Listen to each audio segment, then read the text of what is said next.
She made me wanna get down on her knee.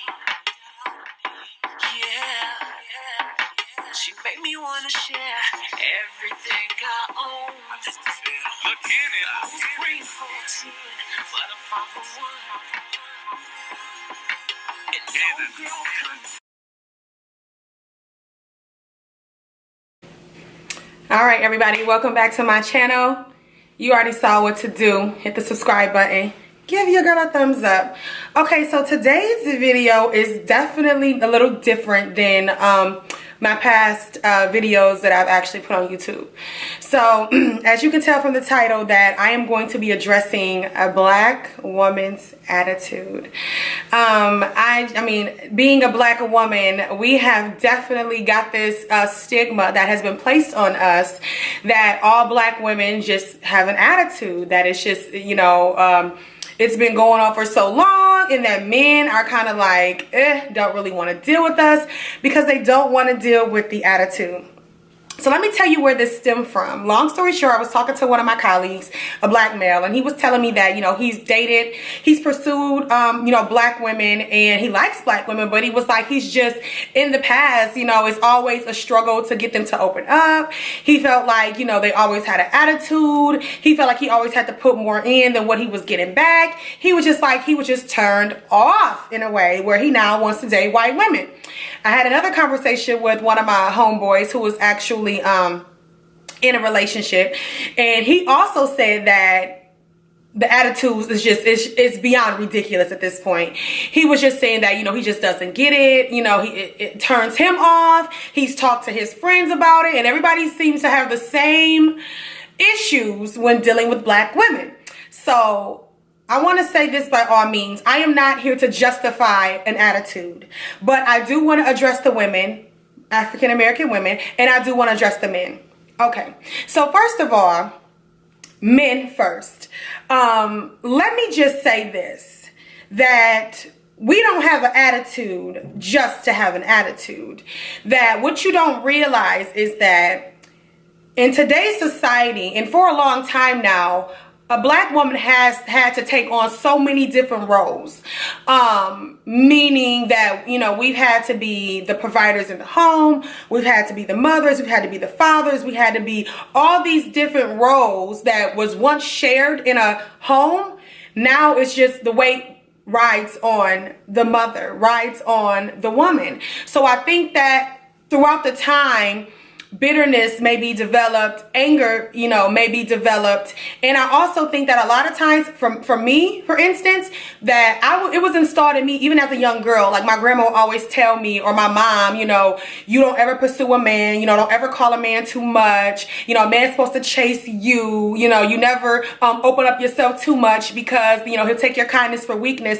So, you know, always be independent, don't rely on nobody. And all those were good things to be installed. They take on, it's a beast, because what I've developed was I become so independent that when a man approached me, I almost felt like I needed to match what he was bringing to the table. I needed him to know I didn't need him. I needed him to know that I could do it on my own. I needed him to know these things. So the attitude came into play because I wanted you to know that whatever you try to provide for me, I can already provide for myself. I say that to say, a lot of these characteristics that women take on, attitudes, was really installed in them even at a young age. That even if your mom or your aunt or whoever raised you did not tell you to be these different things and be this strong-headed, you saw it. Like you saw, you know, grandma snap off, or you saw auntie snap off, or you saw mom snap off, and you just developed that this is the way to talk to a male. So I just want to say that it's not like, and some women do just have nasty attitudes. Some just are nasty. And I'm not talking to those who just are nasty, because at the end of the day, that has to be addressed within itself. But a lot of times we have been characterized in the workplace. You know, when a black woman is aggressive, she has an attitude. Or when I voice myself and I use my hands to speak, I got an attitude, or you know, it's offending people. I think that we have to stop that. And no matter whether you date a white woman or a black woman, there are going to be issues on the same side. I think that what a black woman, in all honesty, requires, maybe someone of a different descent may not require those type of things. Like, there are things that have been installed in us and expectations. I have an expectation of what a man is supposed to bring to the table. Like I have an expectation, and when men that I date or that I choose to date or that I see my friends dating or my mother don't meet those expectations, that's when those stereotypes come into play, and that's how we develop this stigma, this attitude, because we kind of feel like we gotta just be all that y'all not being. And I'm just gonna be honest, like black men, y'all have kind of dropped the ball a little bit. Now, I'm not saying you can't date outside your race, but I'm saying do it for the right reasons. Pursue someone because you want to pursue someone, not because of the color of their skin. But when you try to say that all black women have an attitude, I guess I have a problem with that because your mama black. I have a problem with that because you grew up in a home and you saw the struggle of an African-American woman, like you saw what takes place, whether it was in your home or the home of one of your friends or the home of a family member. Like, you know that we just don't walk around with attitudes just to walk around with attitudes.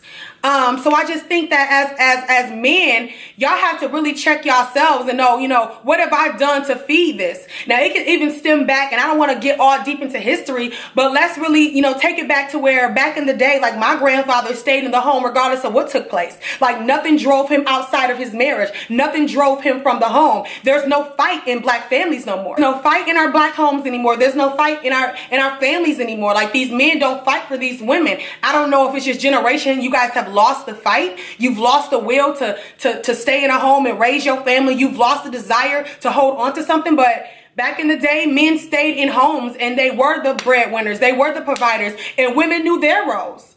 So I'm not just saying it's just, black men have dropped the ball, because the ball has been dropped on both ends. It even stems back, when the 3 strikes rule came into place, where laws and regulations pulled the black man out of the home. It even goes to, the welfare system, how the welfare system says you can't have a man in the home for us to assist you. So that drew the black man out of the home.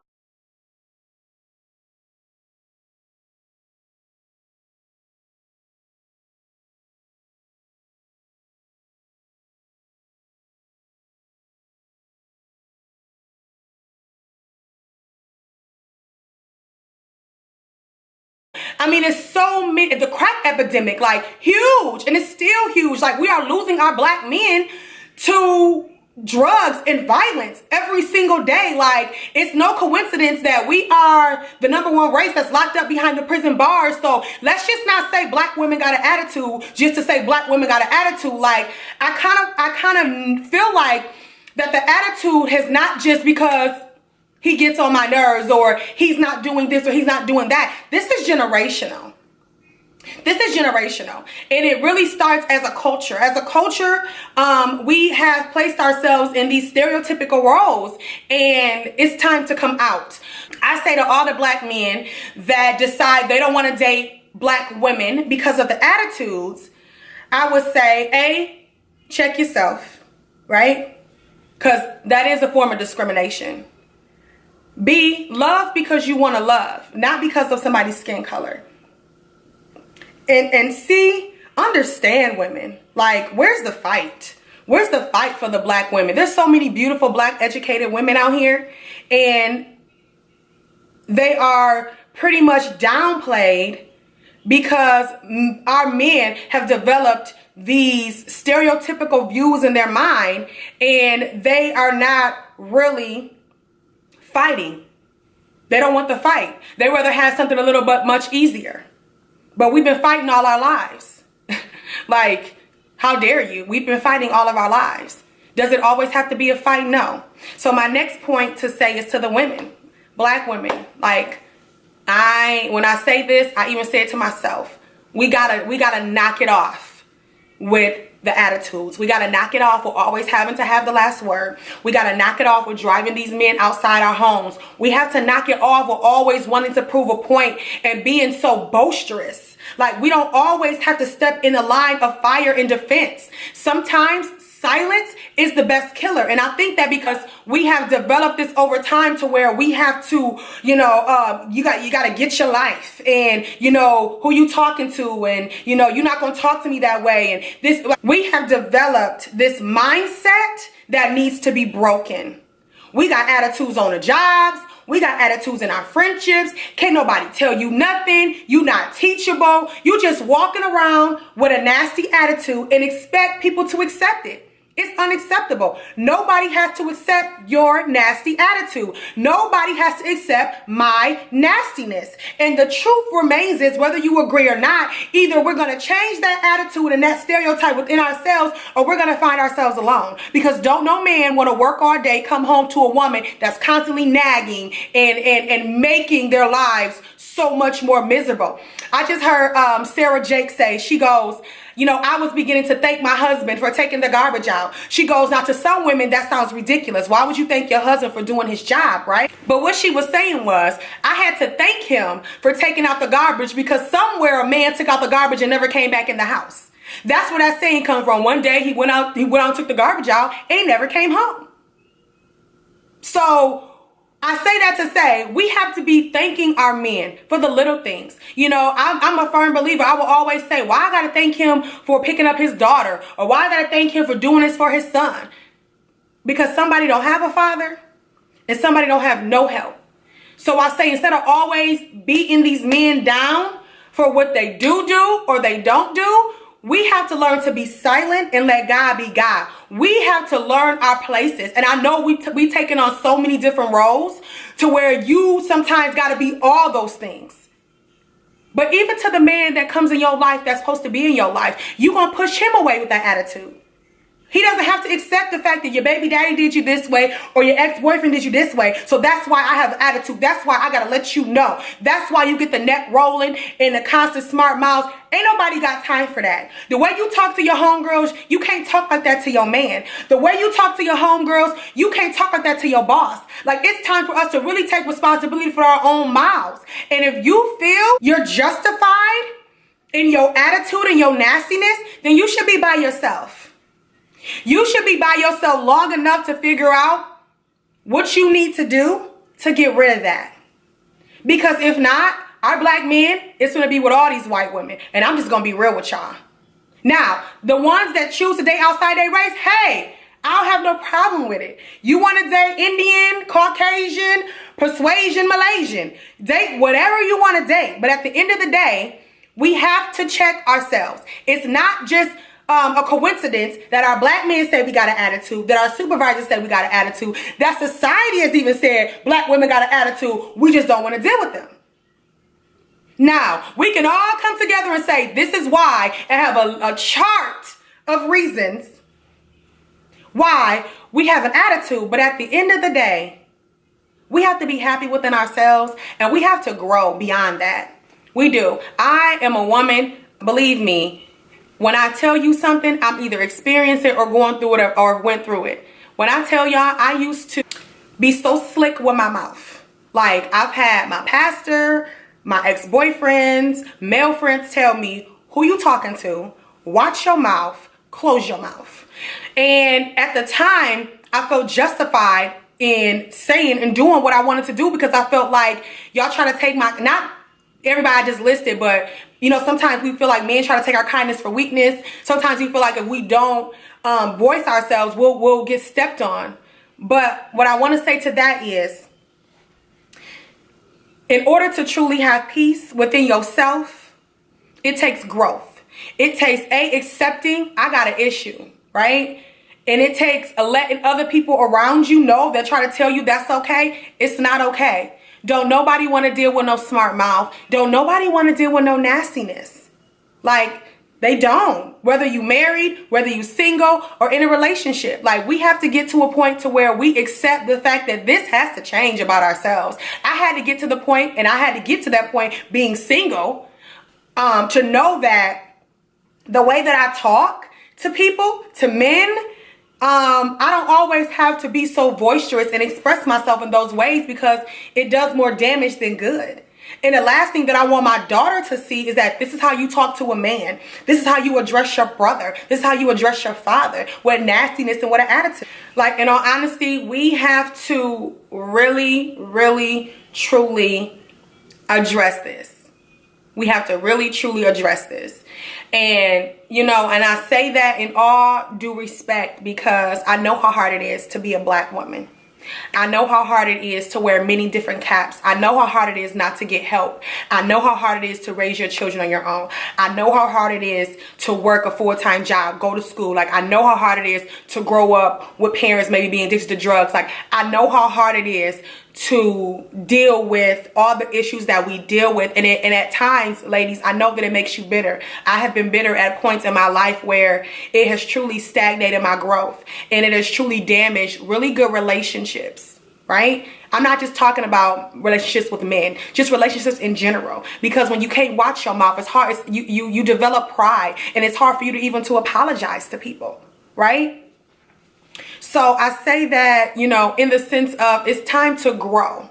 And how do we break down stereotypes? It starts within ourselves. It starts with us within ourselves and admitting that I cannot continue to walk around and treat people the way that I do. I do not always have to have the last word. I do not always have to have something to say about everything. I don't always have to chop this man up when he pisses me off. I don't always have to be the one to tell the person off because I got it in me. Like, you got some women that take pride in chopping a man up. Like, I guess even the Bible says, when I was a child, I did things as a child. But when I became an adult, I put away my childish ways.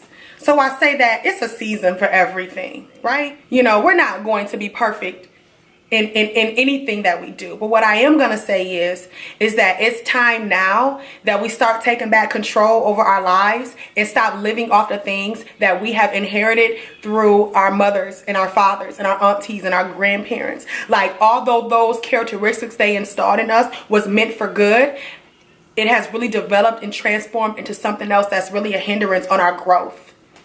Truly, truly, truly, truly. Like, it's just time.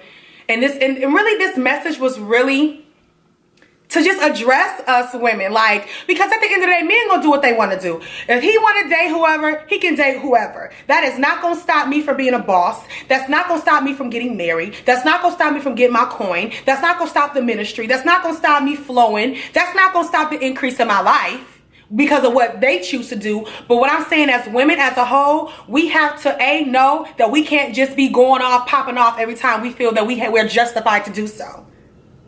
And then B, we have to recognize it is a problem. Culturally, it is an issue. It is an issue. You know somebody in your family that pops off, and our children sit back and they watch and they learn that behavior. So we just have to come to a place to where we're comfortable within ourselves. We know who we are. We can keep our mouths closed, and we can do the work that God has called us to do. And not even just that. We can not only keep God happy, keep ourselves happy, but keep our men happy. Yes, I said that. Keep our men happy. That we don't always have to be so combative. And even if you're not combative and you're just walking around your home with an attitude, that's nasty. That's nastiness. You waking up with an attitude. That's nastiness. Who wants to deal with that? Nobody wants to deal with that. Nobody has time to deal with that, right? I guess black men that think the sun gonna come out when you date outside your race, you just gonna see a rainbow and stars. And come on, y'all gotta be smarter than that. Like, if you want to date outside your race, do it for the right reasons, right? Date whoever you want to date with. But don't you throw black women in a category as if you were not part of this digression. Right? As if you didn't play a role in the attitude of a black woman. Does not mean you got to deal with it, right? But deal with yourself, okay? Deal with yourself. Because if you are quick to come out your mouth and say, I don't date black women because of this, deal with yourself. Period. Spend some time with your grandmother. Spend some time with your mother. Spend some time with your aunties. Spend some time with somebody that got a little more wisdom than you. Because if you can sit back and really pop that out your mouth and feel comfortable in saying that, there's an issue. And I don't care who you date, black, white, whoever. If they are not called, if you two are not equally yoked, meaning if two people coming together don't add purpose and vision, if y'all not gonna grow together, if she don't add to you and you don't add to her, she could be Creole. It don't matter. She could be whoever You want her to be. But if two people are not joined together by God, if two people are not adding to each other, somebody's going to be taking something. So you could put whatever race you want to put on it. But don't be foolish. That's pretty much what I wanted to say. Please leave some comments below with this. I know, hopefully, Black women can relate. I'm just having nice conversations with, you know, good friends, and this is stuff that's coming up. So regardless if y'all want to accept it or not, this is what our Black men are saying. Deal with it. Deal with it. That's all I'm saying. Share this with somebody that has this issue. Okay? All right. So y'all leave a comment below. Let me know what you think. I am so interested in this dialogue. So I'll talk to y'all soon. Bye.